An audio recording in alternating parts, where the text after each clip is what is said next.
যেই ছেলের নাই মাতা পিতা, আল্লাহর নবী তাহাদের দাতা। একটু জোরে বলা যাবে আর একটু মহব্বতে? যেই ছেলের নাই মাতা পিতা, আল্লাহর নবী তাহাদের দাতা। পাক কালামে আছে লেখা, মুসলিম নজর করে দেখো না। দুঃখের মর্ম দুঃখী জানে ওরে, সুখী জানে না। মক্কাবাসীর অত্যাচারে দয়াল একা হিজরত করে। মক্কাবাসীর অত্যাচারে দয়াল একা হিজরত করে। সঙ্গের সাথে আবু বকর গেলেন সোনার মদিনা। দুঃখের মর্ম দুঃখী জানে ওরে, সুখী জানে না। মদিনার ওই পাক মাটি বুকে মুখে চোখে মাখে। একবার জোরে বলা যাবে আর একটু মহব্বতে বলা যাবে? মদিনার ওই পাক মাটি বুকে মুখে চোখে মাখে। জমিনতে মাথা রাখি যাই গো মদিনা। দুঃখের মর্ম দুঃখী জানে ওরে, সুখী জানে না। আল্লাহুম্মা সাল্লি আলা সাইয়্যিদিনা মাওলানা মুহাম্মদ ওয়ালা আলি সাইয়্যিদিনা ওয়ালা আলি সাইয়্যিদিনা মাওলানা। মনটাকে ফ্রি করার জন্য দুটো ছন্দ শুনুন। আল্লাহর নবী নূরের নবী গো। আরো আসতে বলো। আল্লাহর নবী নূরের নবী গো, আপনি নবী আমার জীবনের জীবন। সুবহানাল্লাহ, সুবহানাল্লাহ, সুবহানাল্লাহ। একবার জোরে হাত তুলে ও আল্লাহু আকবার। আল্লাহর নবী নূরের নবী গো, আপনি নবী আমার জীবনের জীবন। আপনি নবী আমার জীবন সাথী, অন্ধকার কবরের বাতি। আপনি নবী আমার নির্দুনিয়ার ধার।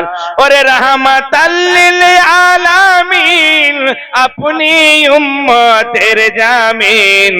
গুনেহগার উম্মতের আপন জান। আল্লাহর নবী নূরের নবী গো, আপনি নবী আমার জীবনের জীবন। দেখায় আপনার মাজেজা ভাগবতী মা খাদিজা। একবার মহব্বতে বলুন না ইয়া রাসূলুল্লাহ। ইয়া রাসূলুল্লাহ। দেখায় আপনার মাজেজা ভাগবতী মা খাদিজা। সোফিয়া দিলেন জীবন আর যৌবন। ওরে ধনা দৌলত যাহা ছিল চরণে লোটায়া দিল। আর একটু মহব্বতে বলুন না। ওরে ধনা দৌলত যাহা ছিল চরণে লোটায়া দিল। আপনারে বানাইলেন আপন জন। আল্লাহর নবী নূরের নবী গো, আপনি নবী আমার জীবনের জীবন। বলতে বলতে 1 ঘন্টা হয়ে গেল, এখনো শরীরটা গরম হয় নাই। বলে মৌলী সাহেব গরম হবে কি করে? শীতলা গায়ে আজকে শীত বেশি পড়ছে, না? আল্লাহর রহমত বর্ষণ হচ্ছে। আপনাদের পার্শ্ববর্তী এলাকা কালীগঞ্জ, কালীগঞ্জ না, এখানে স্টেট ব্যাংক আছে, গ্রামীণ ব্যাংক আছে, হয়তো ব্রাঞ্চ আছে কানাডা ব্যাংক, আপনার বলেন গ্রামীণ বিকাশ ব্যাংক, বন্ধন ব্যাংক, কত রকমের ব্যাংক। এই ব্যাংকের আবিষ্কারক কে ছিলেন বলতে পারবেন মুসলমান? এই ব্যাংকের আবিষ্কারক ছিলেন আমার নবী মুহাম্মদুর রাসূলুল্লাহ সাল্লাল্লাহু তাআলা আলাইহি ওয়াসাল্লাম। ওই ব্যাংকটার নাম ছিল বাইতুল মাল। কি নাম? ওই ব্যাংকের নাম ছিল বাইতুল মাল। ধারাবাহিকভাবে একের পরে এক নবীর পরে আবু বকর সিদ্দিক রাদিয়াল্লাহু তাআলা আন, তারপরে এলেন সাইয়্যিদনা উমর ফারুক রাদিয়াল্লাহু তাআলা আন। সাইয়্যিদনা উমর ফারুক বাইতুল মালকে বন্টন করছেন। আজকে আমরা রেশন পাই কি পাই না? রেশন, এই রেশনের চালু কে করেছিলেন বন্ধু? আমার নবী, বিশ্ব নবী, নবী মুহাম্মদুর রাসূলুল্লাহ সাল্লাল্লাহু তাআলা আলাইহি ওয়াসাল্লাম। আজকে গোটা বিশ্বটাকে দেখুন না মুসলমান, আমরা বড় শান্তিতে রয়েছি। আপনি ফিলিস্তিনের দিকে তাকান, ফিলিস্তিনের অবস্থা কি দাঁড়ালো? ছোট ছোট বাচ্চাদেরকে কালকে একটা ভিডিও ক্লিপ দেখলাম, চোখ দিয়েছে তো কোথায়, তো চোখগুলোকে কানা করা যাবে না, বন্ধ করা যাবে না। 4 লাখ টাকা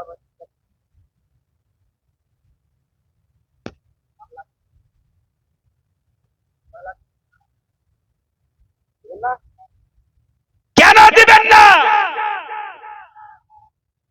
বলে এই জন্য দিব না, যার চোখ নাই সে চোখের মর্যাদা বুঝে, যার চোখ আছে उनसे पूछा जाए जिनकी दोनों आंखों से देख नहीं पा रहे। দুটা চোখ আপনি দিবেন না কেন? বলে এটা আল্লাহর নিয়ামত। জোরে বলুন না। গোটা বডিটা আল্লাহর নিয়ামত, হাত আল্লাহর নিয়ামত, নাক, যার নাকটা চ্যাপটা দেখতে ভালো লাগে, হ্যাঁ, যার কান সুন্দর আছে, এটা আল্লাহর নিয়ামত। জোরে বলুন না। বন্ধু খুব গভীর মনোযোগ দিয়ে কথা শুনবে। হযরত উমর ফারুক, আচ্ছা সব থেকে বড় নিয়ামত কি? এটা তো আমাদের দেহটা একটা নিয়ামত, সব থেকে বড় নিয়ামত।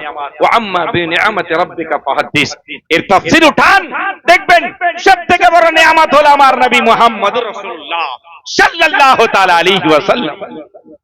সবথেকে বড় গভীর মনোযোগ। বাইতুল মাল বন্টন করছেন, রেশন দিচ্ছেন। রেশন, রেশন ডিলার এখানে আপনাদের এলাকায়, আপনার এখানে আছে? এখানেই?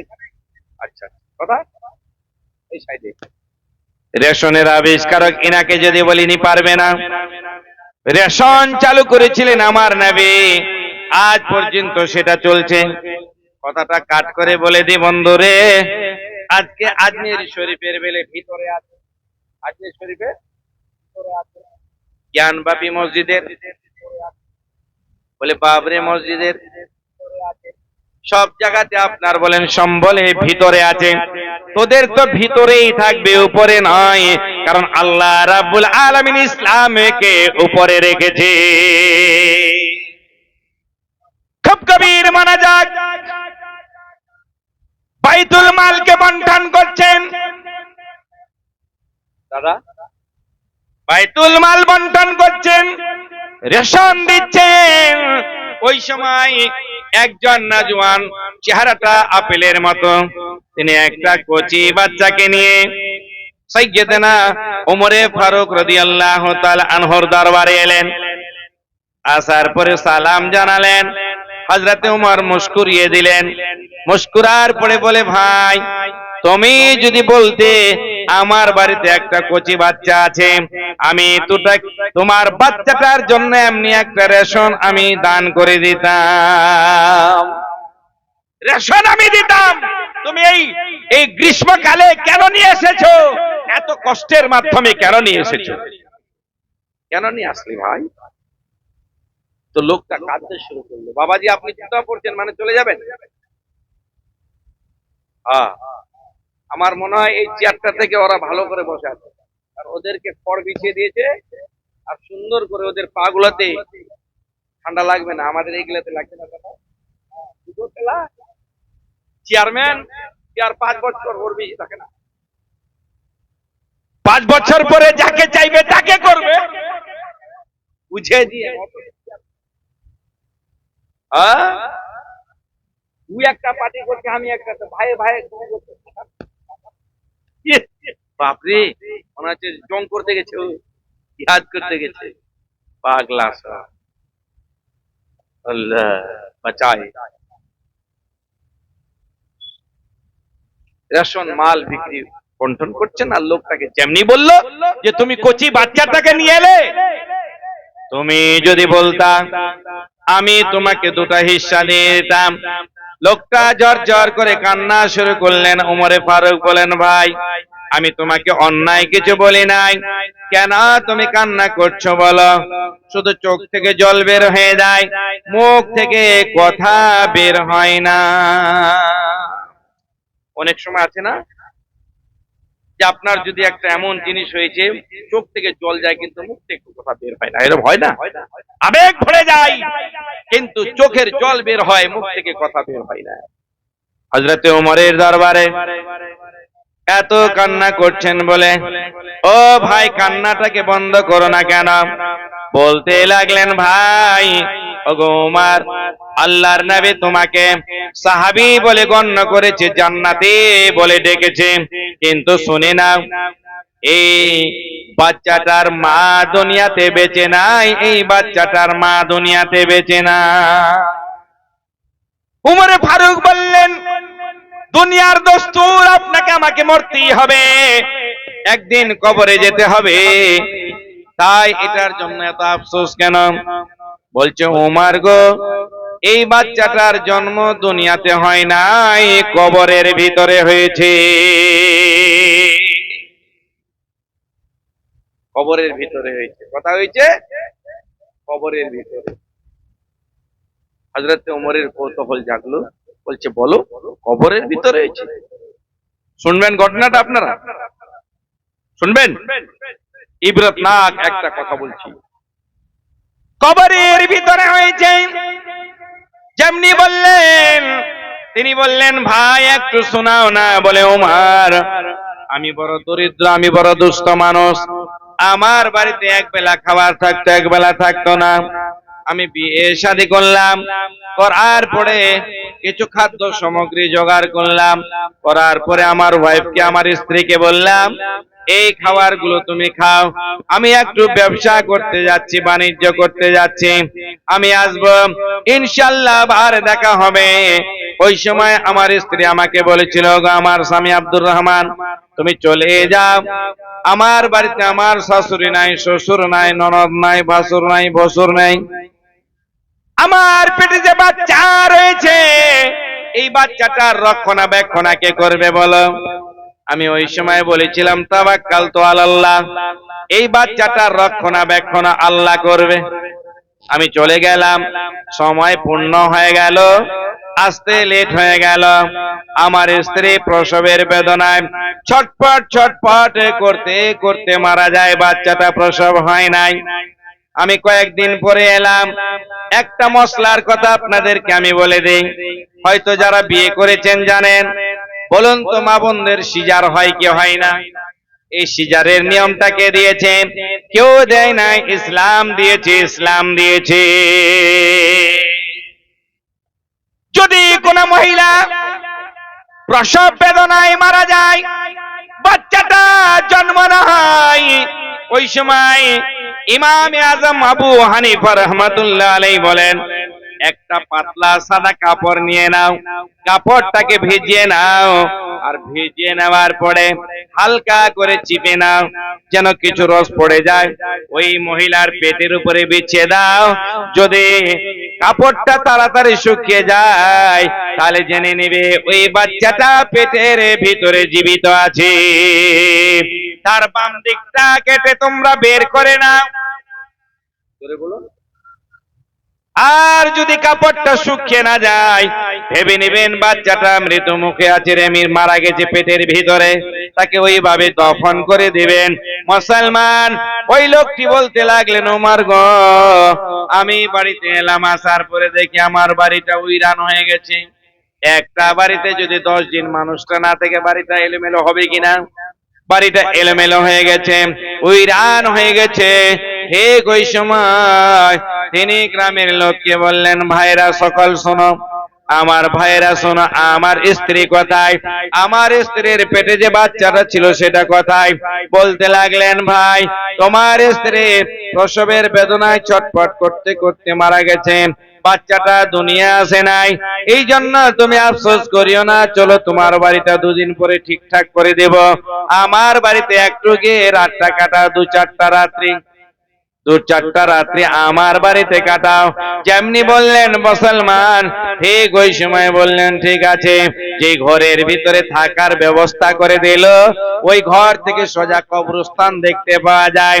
নজওয়ান বলেন, ওমর, আমি গোটা রাত্রি ঘুমাই না, আমার স্ত্রীর বেদনায় আমি বিচলিত হয়ে যাই। আমার স্ত্রী চলে গেল, আমি কষ্ট করে বিয়ে করেছিলাম, তাই আমার স্ত্রী চলে যাওয়াতে আমি শান্তি পাই না, আমার ঘুম আসে না।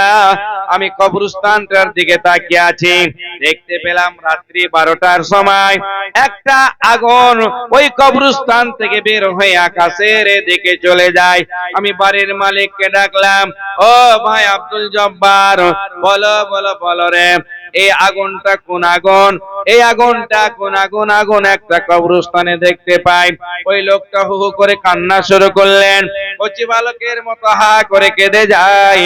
কাদার পরে বলতে লাগলেন, হায় রে ভাইজান, তোমার কাছে লুকিয়ে রেখেছিলাম, তোমার স্ত্রীকে যেদিন থেকে আমরা দফন করেছি ওই দিন থেকে নিয়ে প্রতি রাত্রিতে 12টার পরে এই আগুনটা জ্বলতে জ্বলতে আকাশের দিকে চলে যায়। উমার গো, আমি পাগল হয়ে গেলাম। আমি ওই সময় একটা ওই লোকটা ঘরের ভিতরে চলে গেল, আমি একটা বেলচা নিয়ে নিলাম, একটা কোদাল নিয়ে নিলাম, নিয়ে নেওয়ার পরে 1 পা 2 পা করে আমি কবরস্থানে গেলাম। যাওয়ার পরে দেখতে পাই ওটা আগুন নয়, আগুন নয়, আমার স্ত্রীর মাথার দিকে একটা ফুটা হয়ে গেছে, ছিদ্র হয়ে গেছে, ওখান থেকে একটা নূরের আলো বের হয়ে আকাশের দিকে চলে গেছে। আমার কৌতূহল জাগলো, আমি কবরের মাটিকে একদিকে সরিয়ে দিলাম, আমি দেখবো আমার স্ত্রী কেমন। দেখতে পাই কবরের মাটিকে একদিকে সরিয়ে দিলাম, আমার স্ত্রীর দেহখানা পচে নাই, কাফনের কাপড় পর্যন্ত ময়লা হয় নাই, একটা সেন্ট বের হচ্ছে, মুস্কাম্বার আতরের মতো সেন্ট বের হচ্ছে। আমি চিন্তায় পড়ে গেলাম। দেখতে দেখতে যখন নজর চলে গেল বাচ্চাটার দিকে, যে বাচ্চাটা আমার কোলে দেখতে পাচ্ছেন ওমর, এই বাচ্চাটাকে দেখতে পাই আমার স্ত্রী মৃত্যু মুখে পতিত, কিন্তু এই বাচ্চাটা আমার স্ত্রীর একটা স্তনে মুখ লাগিয়ে দুগ্ধ পান করছে। বাচ্চাটা জিন্দা, আমার স্ত্রী মুর্দা। আমি আল্লাহর কাছে আরাধনা করলাম, আল্লাহ রব্বুল আলামিন, মওলা গো, তোমার কুদরতে কামিলা বুঝা বড় দায়।